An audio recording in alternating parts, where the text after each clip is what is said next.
Life sure gets busy, doesn't it? Well, we understand. With all the certifications you have, finding the right kind of continuing education that fits your schedule can be a real challenge. That's where the FlightBridgeED Podcast subscription comes in. For less than $5 a month, the FlightBridgeED Podcast subscription gives you top-notch accredited CE while you listen. Visit FlightBridgeED.com for more information or to sign up today. The FlightBridgeED Podcast subscription. Another way we're being your partner in discovery. The content of this podcast is based on medical fact and evidence-based practice from credible authoritative sources, but is not a substitute for your institution's policies, procedures, common sense, or good judgment. The views and opinions are those of Eric Bauer and FlightBridgeED in their entirety. This is the FlightBridgeED Podcast, critical care and emergency medicine education for nurses and paramedics. Here's your host, Eric Bauer. Hey everybody, Eric back with you, and I have the lovely Ashley Bauer here. How you doing? Good. Thanks for having me. So there has been a big delay since you've been on last. Last time we did a podcast together was actually when we were in Hawaii last year, and we did an endocrine nightmare case series. Got a lot of great feedback. We've had a lot of people come to me and ask, why don't we hear more from you? So we have actually been planning this podcast for a long time, and I think that this is going to be a good podcast. The podcast is called The Second Fracture, and I can't say I came up with that name. I got to give credit to Tyler for this. We were talking about a topic related to this, and essentially what that means is that we get tunnel vision. We get focused in on maybe things we're told or assumptions we have, and we miss the obvious. We miss the big picture. Before we get started, though, I want to just talk really quickly about, we just released the podcast subscription. This is the first of its kind in the pre-hospital environment. Obviously, I think there's some physician-level podcast subscriptions out there. But guys, that doesn't mean that you can't still access the podcast from your iPhone or Android device based on the app that you've always accessed it. The podcast subscription is strictly for if you want CEs for what you're listening. You don't have to do that. You don't have to buy the subscription. You can simply continue to access the podcast the way you've done. So this is just another way for you to get CE. If you're already listening, we wanted to be able to give you that opportunity. So let's get started and focus on, we're going to do 3 different cases. So this is going to be a case-based type of a podcast. Again, it's all about the second fracture. It's not the first thing you see, but it's the second. So let's get started. What case do you want to do first? I think let's start with the pediatric case, and then we'll work our way up. All right, so essentially what we're going to do with this case, or these cases, is Ashley's going to do a lot of this. I'm going to kind of facilitate the discussion. So this is a 7-year-old that comes into the ED with flu-like symptoms, productive cough, and I'll kind of let you take it from there. Perfect. So yeah, basically 7-year-old came in, more flu-like symptoms, did have some mild GI symptoms. They had been to their pediatrician who did a KUB, noticed that there was some moderate constipation, so addressed that with the parents. Parents went home, basically did whatever was suggested by the pediatrician. Kid continued to complain of some mild GI symptoms, as well as had this productive cough, and he was beginning to start to run fevers at that time. So a couple of days went by, they went back to the pediatrician. Pediatrician ended up doing a chest x-ray at that time, noticed an opacity in that right lower lobe, diagnosed him with pneumonia, sent him home with Zithromax. Also did a CBC at that time, which did show an elevated white count at 18,000. So a couple of days at home, child is continuing to have these GI symptoms, continuing to have intermittent fevers, very nonspecific. So the parents decide to bring him into the ER at that time due to not getting any better. So when you first saw this patient, and again, based on HIPAA, we've changed a lot of this. But when you first saw this patient, what was your initial impression? Obviously, there's been 2 different doctor visits by the family physician, and now the parents have escalated to coming into the ED. So what's your initial impression, and where could this case kind of likely head? So initially when I entered the room, the kid looked relatively well. You could tell that he didn't feel well, but there was nothing that stood out in the beginning to make me of concern. He was just laying in the bed nonchalantly, watching TV. You could tell that the parents were really involved by the history that they gave, everything that they had been doing at home. They had been providing appropriate care at home. And basically, he just wasn't improving, so they had no other option but to come into the ED at that time. So I think that's really good to point out. I think when you look at EMS in general, as our listeners know, or we look at the ED, we get a lot of patients that come in or access 911 that maybe if you reflect on your own family, maybe you wouldn't have gone that route. But obviously this family has escalated based on what we tried and hopefully see. They've accessed their family physician. They've actually had 2 different visits there, and now they're escalating this to the ED. So where do we go from here? So basically did a full physical exam.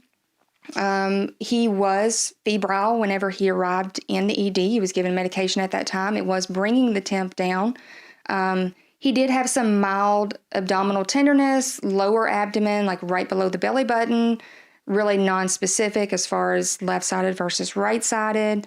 He didn't have any point tenderness, anything to make me concerned about the appendix, anything of that sort. So basically discussed the care with the mother, decided to start with the least invasive, did a KUB. He was still constipated, which did discuss that with the mother as well. However, I did voice concern that even though they've been doing everything they have been at home, the constipation alone really shouldn't be causing him that much distress, shouldn't be causing the fever, shouldn't be causing the continued GI symptoms that he was having. So we decided to go on to the next step and do a CT. So what, for just to make sure all of our listeners understand, what is a KUB? So a KUB is really just a simple one view of the abdomen. It's kidneys, ureter, bladder. We use it a lot of times when it comes to stones, kidney stones. You can track where the stone is, well, sometimes within the system. But it's easy in kids just to visualize the entire abdomen with a KUB. So let's kind of go back and highlight some of these things. I think this is where we got to get into the whole concept of the second fracture. So the patient has come in, productive cough, has seen a family physician twice, diagnosed on the second visit with a right lower pneumonia. Chest x-ray revealed that, so started on Zithromax. And so can you go really quickly, why would the physician automatically go to an antibiotic for a pneumonia? It could be a viral pneumonia, which is most common. Could be bacterial, could be fungal. Why do you always treat it as bacterial? So in this case, I think the pediatrician treated it because of the symptoms that the patient was having. So productive cough, fevers, leukocytosis at 18,000. Probably went the Zithromax route because a lot of pneumonias in kids are considered atypical pneumonias. And so Zithromax is a great antibiotic that can take care of those atypical type pneumonias. Okay, so then we have the whole aspect of constipation, and then the increased GI symptoms, the abdominal pain or discomfort. And so I think that's where we have to really look at the whole distractor aspect, right? We have the whole increased GI symptoms, but we have a patient that's already being diagnosed with a pneumonia. We have a confirmed chest x-ray. They have a high white count. And so that's where I want to get into the secondary aspects. And so I think where we left off was focusing on, hey, let's just do a CT scan. Right. And I think anybody who's dealt with peds understands that the majority of times that kids present with belly pain, it usually is constipation. Kids are not able to really verbalize good whether they've had adequate bowel movements. Parents normally don't watch that. And so probably 9 times out of 10, it is just constipation. The problem with this kid is that even with constipation, his symptoms just really didn't add up to just constipation alone. So that's kind of why we decided to do the CT route. So sent him to CT, came back with acute appendicitis to the point that they were concerned with probably imminent rupture.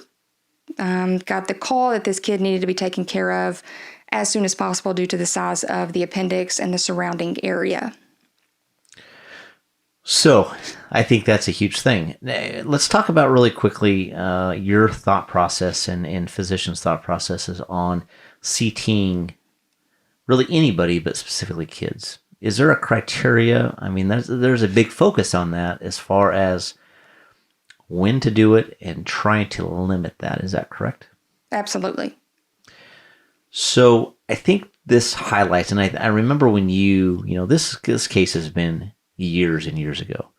I think that you came home and you told me about this case and talked to me about this case. And I think that's what started to develop the thought process about this podcast. This podcast has been in development for quite a few years. There are many aspects of this case that we can get sucked down. We can get sucked down that rabbit hole. What do you think it was? It could have been experience. It could have been instinct, that gut instinct. What was it that told you that, hey, we need to investigate this further? Because I think it could have been very, very easily missed. Obviously, the family physician didn't really clue in on it, and maybe it was just early, not faulting that family physician. But what clued you in to say, hey, we need to investigate this a little further? There were a lot of different symptoms. The patient was already being treated for pneumonia, definitely have a confirmation of pneumonia, was not feeling well, easily could have been constipation. You could have just wrote it up as constipation and discharged the patient. But you went a step further. So what do you think that was? And I know that's putting you on the spot and getting you to reflect back to 5 years ago. But what do you think that was? Yeah, I think that's a really good question. I think the pediatrician really didn't do anything wrong. Honestly, the kid presented with symptoms. There was nothing alarming with the symptoms. There was nothing that would have set that pediatrician off to automatically assume appendicitis. So the pediatrician treated what was in front of them. They had a KUB with a significant amount of constipation. They were presenting with belly pain. It's obviously constipation. Send home, do what we tell you and see if it gets better. Came back, same symptoms, did a chest x-ray. Well, there's obviously pneumonia. That's probably what's causing the fever and the increased white count. So let's put them on antibiotics. And then again, kid, didn't improve. So they came to the ED. So I think the pediatrician did exactly what was in front of them. And really and truly, probably all of us would have done the same thing initially had they presented to the office. I think the thing that stood out, the instincts goes a long way. And I do think there are certain patients when you walk into the room or after you hear the story, there's something about them that sticks out to you for some reason. So I think the thing that I want to talk about really quickly and just kind of point out, and these are things that you've taught me. So our son, Weston, he is 12 now. And I remember when he was young, and I don't remember this with our daughters, but I remember this with him specifically. If he got car sick and we would show up at a restaurant, he would say that his stomach hurt. And in my mind, when somebody says their stomach hurt, that's not nausea. And I think I learned really quickly that was his way of explaining that his stomach was hurting, but he was actually nauseated and he didn't want to eat. So I think we have to be very, very careful, especially in pediatric patients, to really, really investigate what they're saying. Ask in multiple ways. That kids can't, and you said this perfectly, kids can't explain what they're feeling very well. They don't have the vocabulary. They don't have the ability to associate what they're feeling with and articulate what they're saying, as far as our vocabulary. The other thing I want to point out that's very, very interesting is that you have taught me that a lot of times kids will end up nauseated and actually vomit if they have strep. Yeah, that's a pretty common presenting symptom in the majority of smaller kids. school age type kids is they'll present with stomach ache and episodes of vomiting, maybe even fever, but not necessarily sore throat. Yeah. And so it's pretty classic. You swab them, and sure enough, they'll be strep positive. Yeah, and I think that's kind of funny. When we were in Austin, Ginger actually said, "Hey, my daughter has, she's kind of nauseated and she has some GI symptoms." And you said, does she have any sore throat? And went through the whole thing, and sure enough, she had strep. Right? Yeah. You diagnosed the strep without a swab, but it was your high index of suspicion. And I think that is where I remember when Weston, was younger and he had some GI symptoms, was nauseated and stuff like that. And you're like, I bet he has strep. And I remember looking at you like you were crazy. Like, again, Eric's wrong again. And I'm glad that's on this podcast. Hey, Leave I this have no Mike. problems. Don't edit this out. I have no problem saying that, so I've learned a lot. I learn a lot all the time. I think, as we age and get older, that humility has to become much broader. And I think that's something that I realize. And you have diagnosed him with strep multiple times based on those GI symptoms. And now it's like he has some GI symptoms, some nausea. Maybe he vomits. That's the first thing I'm thinking of is, does he have strep? He doesn't usually have that sore throat initially. So I think when we kind of take back this case, what are some highlights to this case that we can pull from before we move on to case number 2? Yeah, so I think the biggest thing is, we go back to the tunnel vision again. Don't get sidetracked by the very obvious things that are in front of you. Again, it's not that the pediatrician got sidetracked, but, the kid did have some constipation. The kid did have a right lower lobe pneumonia. But those symptoms were not necessarily what brought him to the ER. Those just happened to be secondary symptoms. So I think, it goes back to listen to what your patients say, listen to what those parents say, and really treat the patient based on that. These parents were very good historians. You could tell by the stuff that they had did at home that they had obviously been taking care of the kid, had obviously been doing exactly what was asked of them. You don't always get that in patients. So when it is evident, then that makes me really take into consideration what's going on with this patient. Luckily, maybe it was the Zithromax, maybe it was just perfect timing. The Zithromax may have played a small role in keeping him a little bit better off as far as that appendix not rupturing. May have played a little bit of part in keeping that inflammation down. Maybe it was just perfect timing. Ended up getting him to a pediatric facility, and he did really well. But again, had I just said this kid is constipated, again, go home, continue Miralax, continue water, this kid likely would have ruptured at home, and who knows, where it would have went from that point. Yeah, excellent. So let's move on to case number 2. Case number 2 is an 88-year-old male, has a ground level fall. He is lives at a nursing facility, or we'll say an assisted care facility, so he does have access to his own area, and so he is transported by EMS to your ER, and he comes in, and so what do you have for us on this one? Yeah. So this poor guy, basically, as you said, was living in an assisted living facility, was taking a shower. He normally independently did all of his activities of daily living, was taking a shower, had fell in the shower. Staff found him and basically called EMS, said that he had fell and had been complaining of some hip pain. That was it. So he comes in by EMS. What does EMS do? They bring him to the room. They transfer him. They said, yeah, he fell. He was having some hip pain.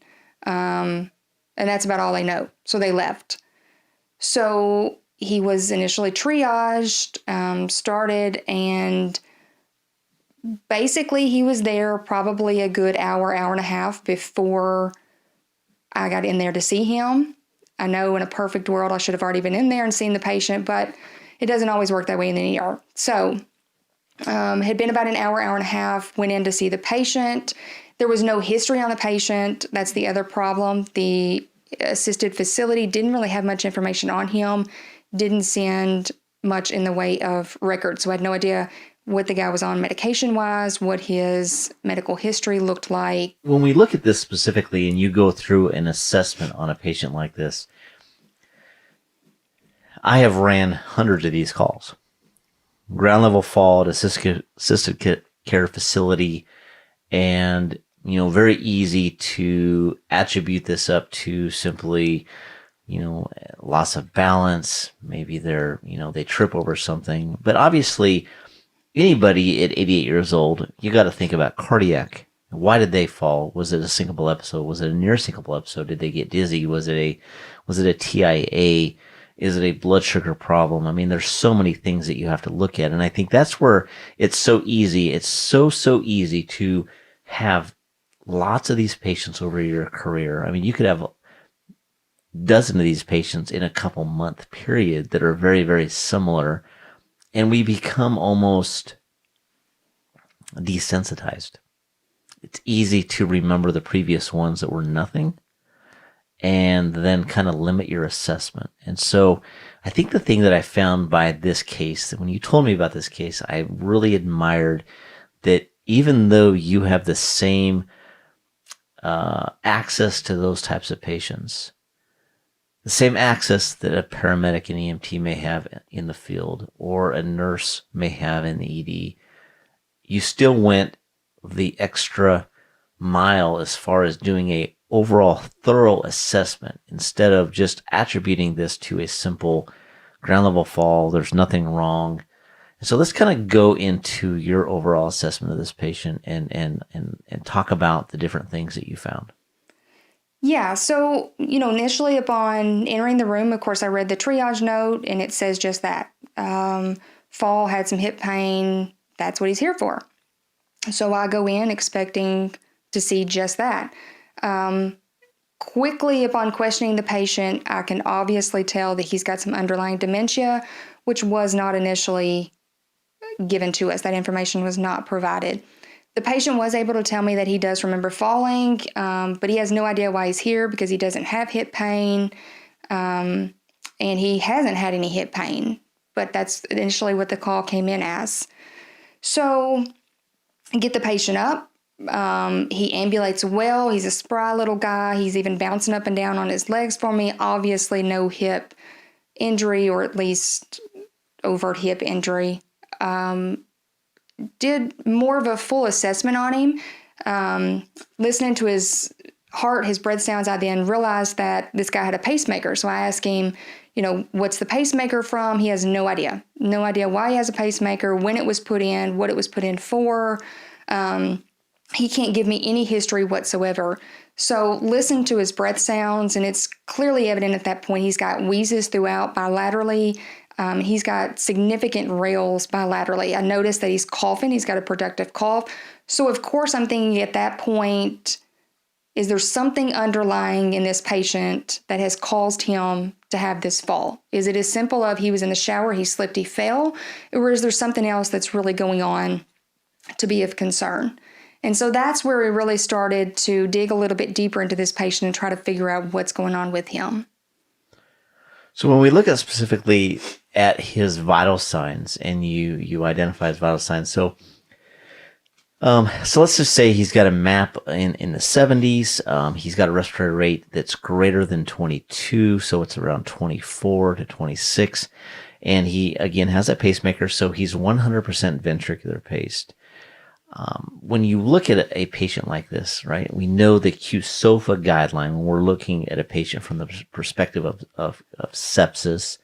We're looking for a respiratory rate greater than 22, a systolic less than 100, and an altered mentation. He really doesn't fall under that guideline, but we know that is a very narrow thought process, right? We've learned that is a very narrow thought process, and we can look at an escalating assessment and look at end-tidal CO2. We can look at lactate. We can look at, procalcitonin. And so let's talk about kind of from that point when you identified and now you have that high index of suspicion. All right, well, what else could this be? This may not have just been an isolated slip and fall in the shower. Let's talk about kind of that secondary assessment. Yeah, and so obviously there was probably a breakdown in communication somewhere along the lines as far as this patient goes. He obviously did trigger for altered mentation, anything less than 15. He obviously was demented. He could not answer all my questions appropriately. However, again, nurses initially felt this was an older gentleman living assisted living. That's probably not abnormal for him. And they focused in on he had a fall with some hip pain, and that's it. And so, yeah, upon assessment of him finding these abnormal findings, you do have to dig a little bit deeper. And so went ahead and initiated full workup on this guy. He did have an elevated procalcitonin in the beginning at 3.3. However, his lactic acid was still within normal ranges. He had an elevated troponin. He denied any chest pain prior to the fall, since arrival in the ED, any symptoms whatsoever. Remember, the guy said that he really had no idea why he was there. He didn't have anything to complain about. Wasn't really concerned with the elevated troponin in that it was acute injury to the heart, basically. Felt that it was probably secondary to a demand supply issue. Patient did have elevated BUN creatinine levels. I had no baseline for this guy to go on. No idea whether the guy had chronic kidney issues, whether this was related to this current issue that we were dealing with. And chest x-ray did reveal suspected pneumonia. He did have right hemidiaphragm elevation. In comparison to the left, he had some loss of that costophrenic angle on the right as well. So unfortunately, this guy had already been here over an hour at this point. At that point, I did initiate full septic workup. He did 100% fall under the sepsis guidelines at that point. It was initiated a little late, but it was initiated at that time. So let's talk about that. I think that there's a lot of interesting aspects there, and I think that when we look at specifically these sepsis guidelines, these CUSOFA guidelines, having an altered mentation, let's talk about that. There were a lot of things that you said that kind of perked my interest.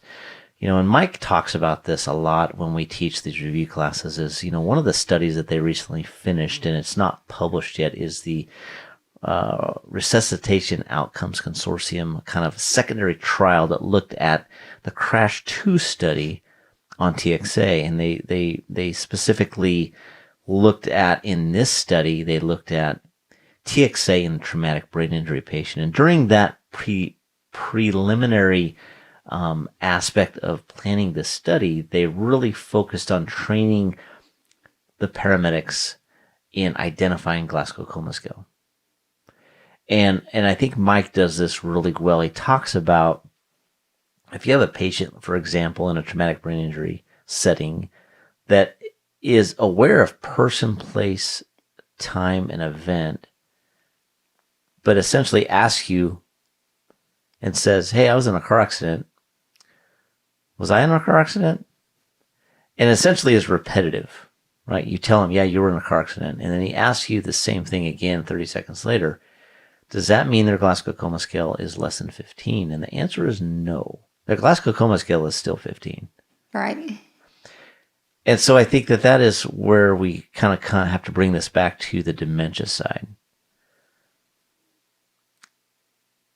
Are they altered? And I would say no.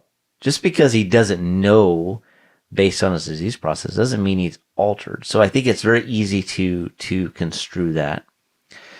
You look at his map is 73. We know that that's a very, very good map. It's a Proviso map. Respiratory rate is 24 to 26. So that is elevated. Obviously, that's much higher than what we would want.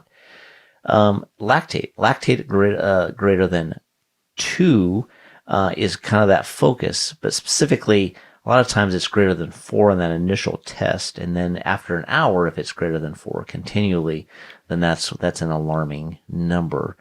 But you talked about the lactate was actually 1.2. It was normal. We know anything lactate-wise less than or equal to 2 is normal.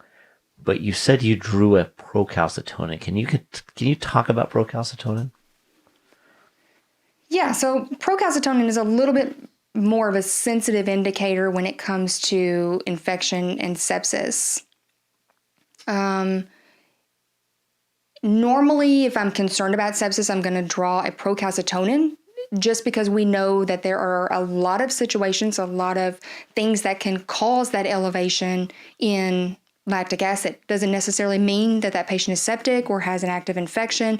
However, procalcitonin is a lot more sensitive to actual infection and sepsis in individuals. And so I'll base care a lot of times on the procalcitonin. Now, lactic acid is still good, especially if it's elevated, to trend that number with your treatment just to see kind of where it's going. But especially in the elderly, when it comes to urosepsis, pneumonias, things like that, I will really weigh heavily on what that procalcitonin says.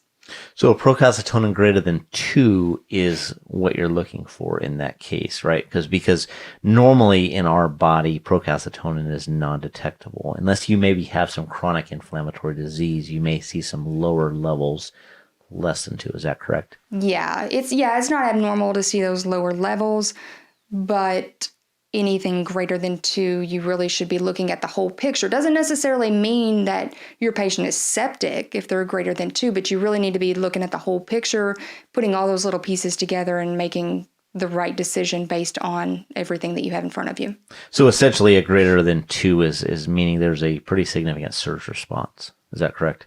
Yeah, so it can indicate that. There are several conditions, just like with every other lab that you look at, that can cause elevations. The biggest thing that we are looking at is some sort of localized or systemic infection. There are certain systemic inflammatory responses that can cause elevations in procalcitonin, just as they can in, say, D-dimer type situations. There's a lot of things that can cause elevations in D-dimers aside from a pulmonary embolus.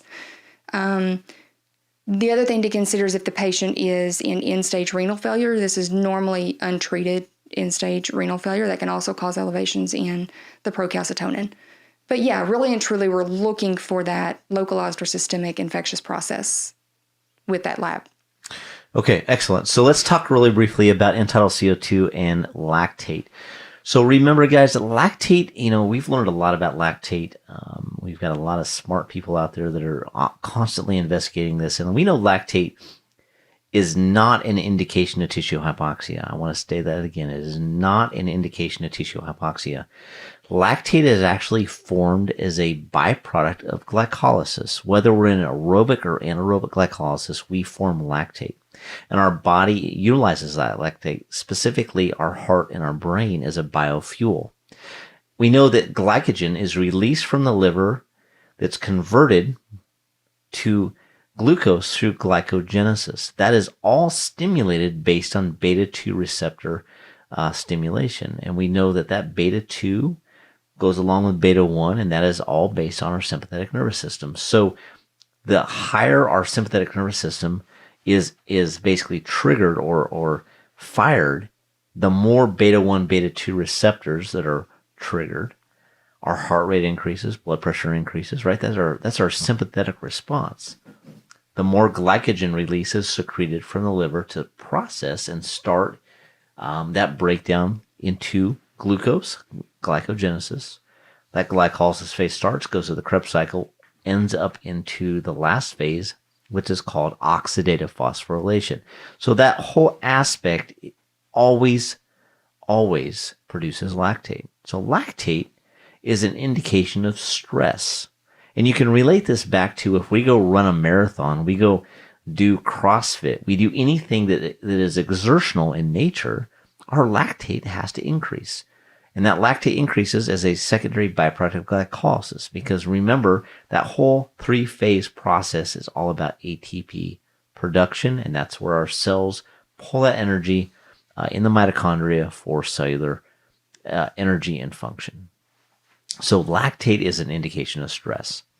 End-tidal CO2. End-tidal CO2 is more of a new concept when it's related to sepsis. And one of the things that we have to understand is that end-tidal CO2, even though it's used in that ET tube confirmation and continuous monitoring, end-tidal CO2 is the number one way we can identify perfusion-related changes. And so a lot of things have changed when we look at end-tidal CO2. End-tidal CO2 is really used in a lot of areas related to perfusion identification. And so if we put a patient on end-tidal CO2 nasal cannula, and we're monitoring them in this pre-sepsis assessment phase, let's say their end-tidal CO2 is 24. What does that mean? The first thing we have to remember, if we go back to our podcast we did on the 3 Ps of end-tidal CO2, we can't get sucked down the whole rabbit hole of, well, that automatically means they're breathing too fast, they're blowing off that CO2, because we know end-tidal CO2 is a reflection of also exhaled CO2. We have to remember that end-tidal CO2 is also an instantaneous indicator of perfusion. So if we have an end-tidal CO2 of 24, we have to automatically look at what is our mean arterial pressure. If it was 24, that would automatically indicate to me that they have a perfusion-related anomaly. Now, obviously, this patient, as I stated before, had a MAP of 73. We know that they have a perfusing MAP, so wouldn't be an indication in this setting. But if we had an indication of a end-tidal CO2 of 24 and we had a MAP that was below 60, that tells us that we have a perfusion-related problem, and that goes right along with another confirmation of probable sepsis. So that's where end-tidal CO2 is utilized in the whole sepsis paradigm. So with that being said, how can we take what we've learned from this last case and attribute this back to the second fracture? When you look at this patient, the patient came in with simply a ground level fall, unknown reason, had some dementia, and ended up being in a full sepsis guideline with associated pneumonia. So you definitely have a lot of distractors there. So what did you take from this case? Yeah, absolutely. There's a lot of distractors. Again, it's one of those things that you could easily get sucked into it, do a hip x-ray, it's negative, and send the patient back on his way. A couple of things I think that stood out that made me go a little bit above and beyond. One is the patient's age. A ground level fall in an 88-year-old is not uncommon, of course. Having dementia in an 88-year-old is not uncommon, but this is where a good physical exam really comes into play. Had I not auscultated his lungs, had I not really taken the time to listen to him, I probably never would have come across any abnormal physical findings. Aside from the breath sounds, this guy really didn't have anything that stood out to me physically. But it's because of the breath sounds in conjunction with the fall that made me go that extra step. And so again, I don't know, was it the pneumonia that caused the fall? I would say likely yes. It could have been just a weird thing. The guy truly did slip in the shower and fall, and this just happened to be a secondary finding. I don't know. It's not uncommon, I will say, in elderly individuals after a fall that you find pneumonias, infections, other things going on that did lead to that initial fall. So, you always have to have that high index of suspicion with the elderly when it comes to falls and not just looking at the obvious right in front of your face. Yeah, and I think that's a great point when you look at, him coming in secondary ground level fall. Obviously, he could have become hypoxic, exertional, getting in the shower by himself. That could have been enough to cause him to have a syncopal episode. Again, I think it's really easy it would be very easy from the EMS standpoint to walk in, see this gentleman, he's ambulatory, he's walking around, he's got some mild, maybe hip pain, but he has no obvious signs of fracture. Doesn't have any external rotation. He's able to walk. You said you got him on his feet. He was able to kind of bounce around.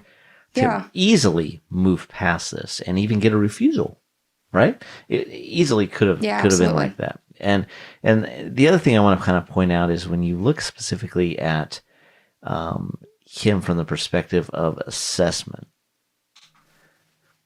As far as the assessment goes, as I was saying, I think that the thing that I want to point out is, and I've said this, and this was one of my pet peeves when I was an FTO, is you've got to listen to lung sounds. It's almost like that opens the door for so many things. Yeah. And when you look at your case, that's what opened your eyes to the bigger picture. That's what triggered it. And I think that that's the thing we have to remember is that is one assessment that I think if I watch and kind of step back and watch providers, that's easily forgotten. And I think we take that for not an important side of the assessment a lot of times, especially in a case where you have a ground level fall. Right. And so I think that's something that was instilled in me during my paramedic internship in the late 90s. Todd Clayton, got to give him all the credit. He was anal about that. I don't care if I came in on a patient that had a stubbed toe, I was going to listen to lung sounds. Yeah. And he'd call me on it because you learn so much from that. Yeah, I think that's true. I think it's very easy, especially if you get something silly like that, a toothache, whatever it may be. You have to think to yourself, why do I want to listen to their heart and lung sounds? That's not going to do anything with my treatment. And granted, you're not looking for other things, but in this situation, it could have been one of those things that made or break that patient, And so it's not that every patient gets a detailed physical exam. I'm not going to lie and say that they do, but they do get quick heart and lung sounds. It doesn't take 30 seconds, really, to listen very quickly to somebody's heart and their lung sounds. You can be in and out very quickly and just do that. You don't have to do a detailed assessment over every little thing. I will point out the guy did have a negative CT head, because I know good and well, had I not said that, somebody's going to come back and say, how do you know he didn't have a bleed? Yes, CT was done because of the dementia, because of the fall, and it was absolutely negative. So that's not an aspect. Yeah, and I think that to kind of wrap this up, the last thing I'm going to say is I think when you look at lung sounds, if there's anybody out there that's saying, well, it's really, you really don't have to listen every time. It comes down to repetition. That's what it comes down to. You got to know what's normal. Right. To know what's abnormal. Right. And I think it takes listening to really identify and know instinctively, all right, that's normal. And then to be able to pick out an abnormal. Oh man, that's not right. That doesn't sound right. I've listened to 1,000 patients. This does not sound like the normals that I've listened to. And I think it comes down to that. Yeah, absolutely. I mean, key point not even have anything to do with this case, but I think the same is true with heart sounds. You tell new graduates all day long, you can listen to those little blurbs that they give you for systolic, diastolic murmurs, but until you start listening to actual cardiac rhythms and listening to those beat-to-beat differences, they will not stick out. The more you listen, the more you'll be able to hone in on those things, and you'll absolutely be able to pick up on an abnormality very, very quickly. Awesome. Now let's talk about our last case. Why don't you give us the overview of this case? Yeah, so this is a very interesting case. So basically you have a 22-year-old male that was brought in by his friends that basically he just was sleepy and wasn't acting right. So that's how it initially was presented. Kind of a little bit behind the story, the guy was currently in a rehab facility for substance abuse. He had left that day for a doctor's appointment, and when he returned, they noticed that he was abnormally what they called sleepy. So they assumed that he had taken something while he was out at his doctor's appointment. They did a drug screen. It was negative. Actually, the guy was kept there at the rehab facility. He continued to have this sleepiness per se, so his friends decided to bring him into the ER.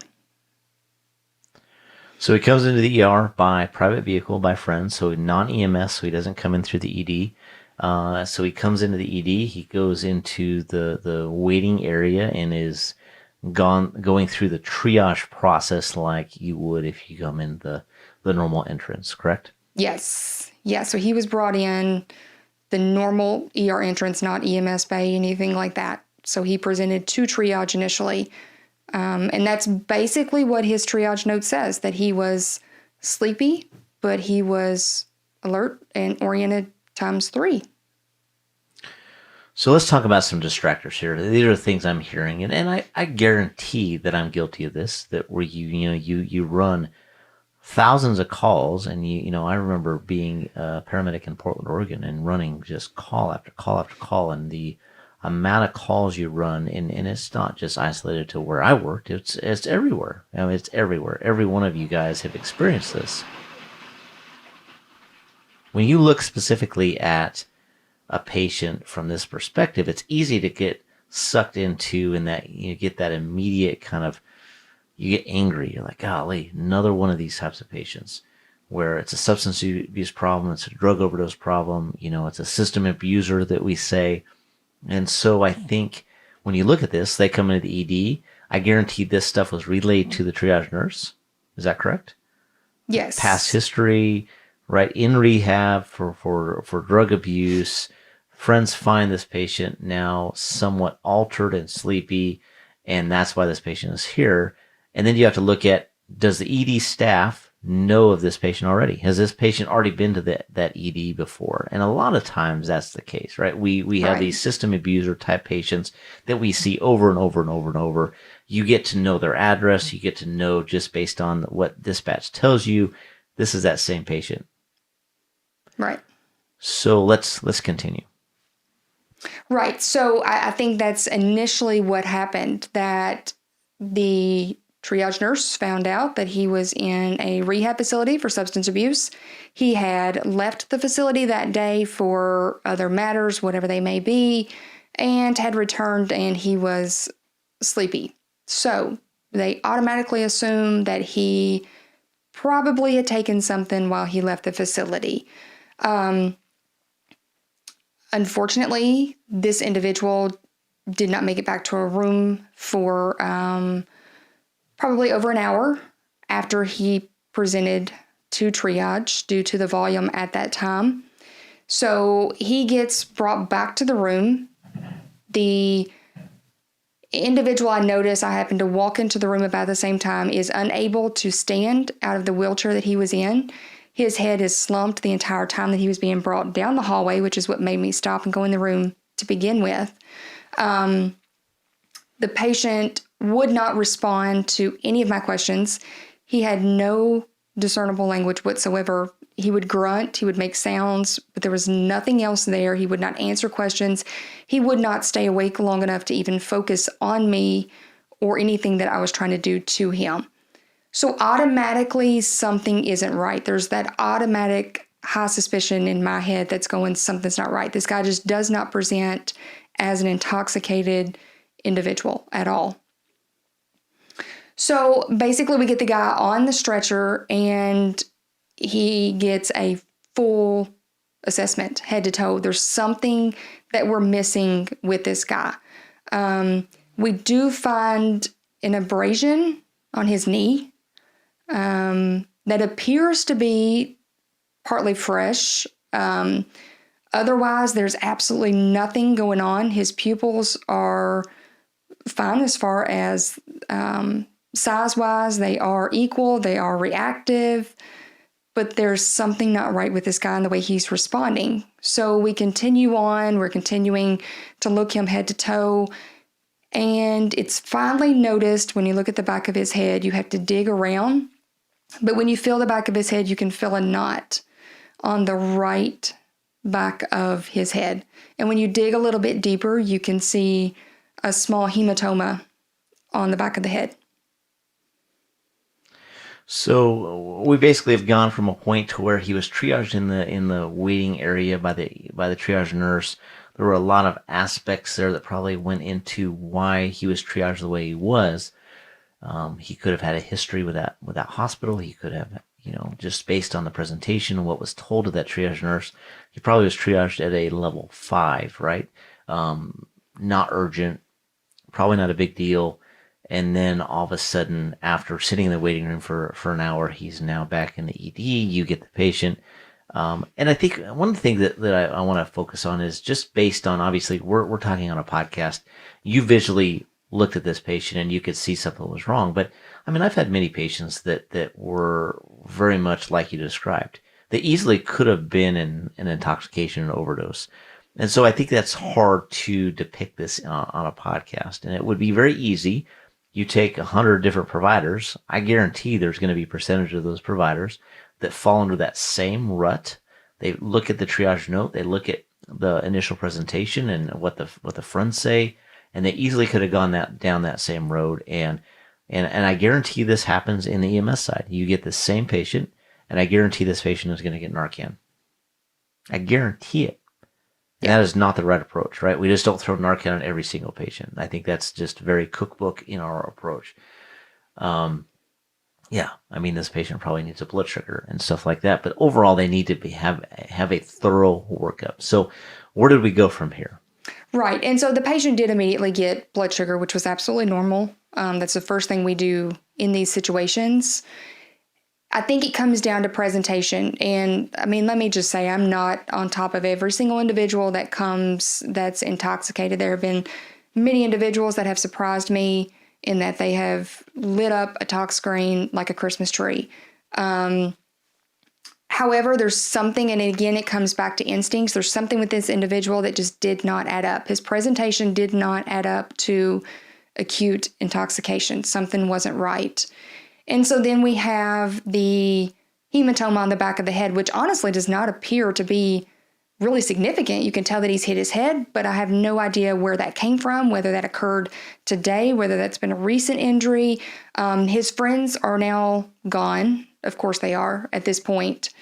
They're unable to really answer any questions. What they did get out in triage was that he doesn't really have any medical history. He's not on any medications, nothing that we should be overly concerned about. So patient does have, baseline labs drawn and immediately sent to CT to get a CT of head to begin with, to see where we're going. Wasn't a few minutes later, I get a call from the reading room. Of course, that's always bad news. And this guy does have subarachnoid hemorrhage. That on the right, what they call the Sylvian fissure, shows up for a subarachnoid hemorrhage.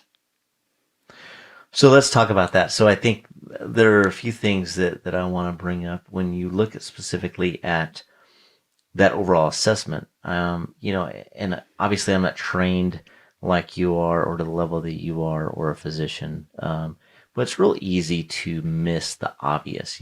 Actually, when we're tested as an EMT paramedic and you go through the whole trauma assessment of actually palpating the head, that whole secondary assessment, it's really easy to pass that through, and kind of bypass that. I think that it comes back to that was another key indicator that got you say, okay, this is a confirmation on my initial instinct that something wasn't right, that this wasn't a true intoxication type of a situation. Right. And I think that could have easily been missed again, right? That's another clue, right? We have to be a detective. So that's another clue that kind of got you down to the point where, this patient needs a CT scan.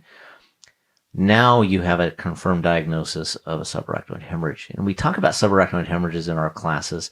When you look at neuro, subarachnoid hemorrhages a lot of times, most often, are traumatic in nature, right? We definitely see a population of subarachnoid hemorrhages that are Berry aneurysms based on that big spike in blood pressure.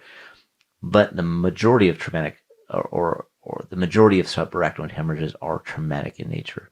So let's kind of continue based on that thought process. Right. And honestly, again, let's be honest, nobody pays that great of attention when it comes to that secondary assessment. And really and truly, had we not found the initial abrasion that looked to be new, that looked to be fresh, I may have not have paid as great of attention to the head. But the new abrasion, along with this confusion, change in mental status, does kind of clue you in to pay a little bit more of attention to make sure that you're not missing something like an obvious head injury. So his CT did come back with a subarachnoid hemorrhage. So of course, you're going to consult neuro at that time, which did want a CTA to rule out an underlying aneurysm just based on that. So CTA was completed. The guy did not have an underlying aneurysm. So this was 100% traumatic in nature. And so, the guy was started on a lower dose of Cardine IV at that time. some other treatments just to prevent secondary complications, and transferred to neuro ICU. Following up with the guy, he did have repeat scan, did show a little bit worsening of a midline shift, a little bit worsening of the hemorrhage. However, that did eventually subside, and the guy did really well secondary to this. But again, I think this is a really good case of where we cannot lose sight of an underlying problem, where you have to look at that secondary fracture. You have to be aware that there's something else going on with these patients, and you can't just write them off as, oh, he's intoxicated, send him back to where he came from. Yeah, and I think it comes back to, we're a lot of times we were the best when we first got out of school. Because when we first got out of school, we had a fear. We had just learned all of the different assessments. We had just been tested. And it's real easy for all of us to become complacent.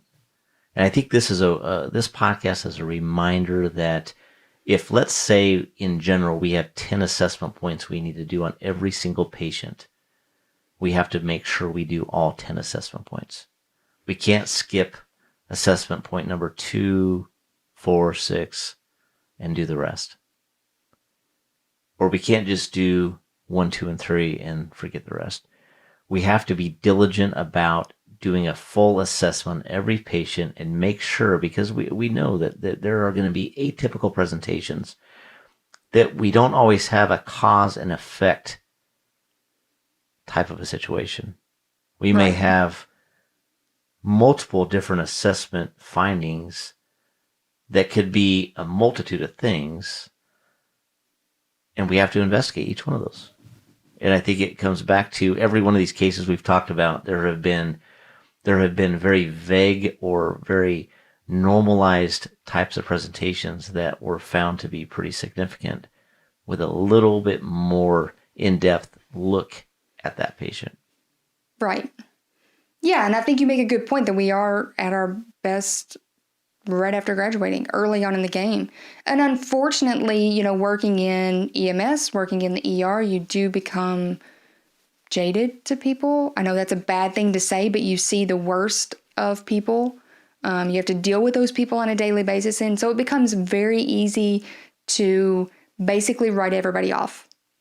Nothing is ever as serious as people make it out to be. But I think it's also important to keep that in the back of your mind that sometimes it is.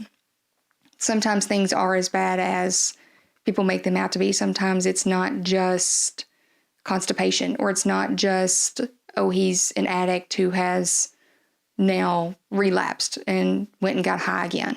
Sometimes there are underlying things that you have to be aware of. Yeah, and I think to finish this off, I think it reminds me of a case, a physician friend of mine that actually had a son that actually had a fall off the playground at school. And, he was talking to me and he's saying, school called, said he had a fall, and there was unknown loss of consciousness. I don't think there was a loss of consciousness, but the child was about 8 years old, was in the nurse's room.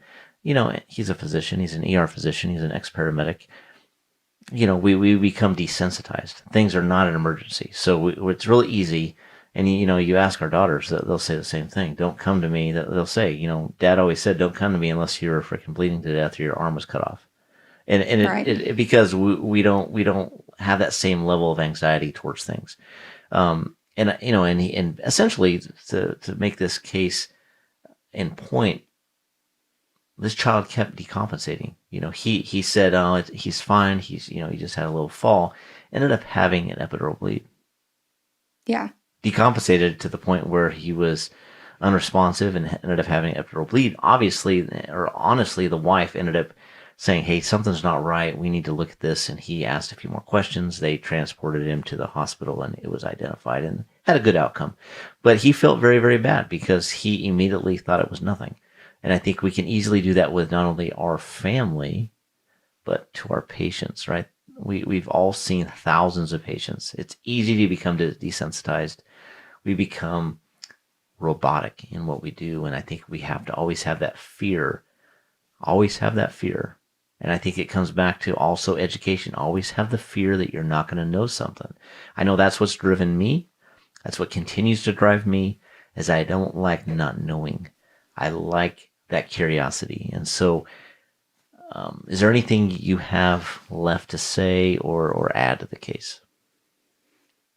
No, I don't think so. I think you bring up really good points. I hope this has just highlighted just a few cases. Obviously, this doesn't happen all of the time, but, hopefully it does make people think twice sometimes. Yeah, so let's just end it with this. Let's just remember this. It's the second fracture. It's not the first thing you see, but it's the second. And so you need to always have that in the back of your mind. So on behalf of Ashley, really, really thank you for taking the time out of your day to sit down with me and go through this. I know our listeners really appreciate you and what you do for the company and really value your insight and your expertise. Thank you for joining us, and until next time, we'll talk to you soon. Yeah, thank you. This has been a production of the FlightBridgeED Podcast, leading the way in pre-hospital critical care and emergency medicine education.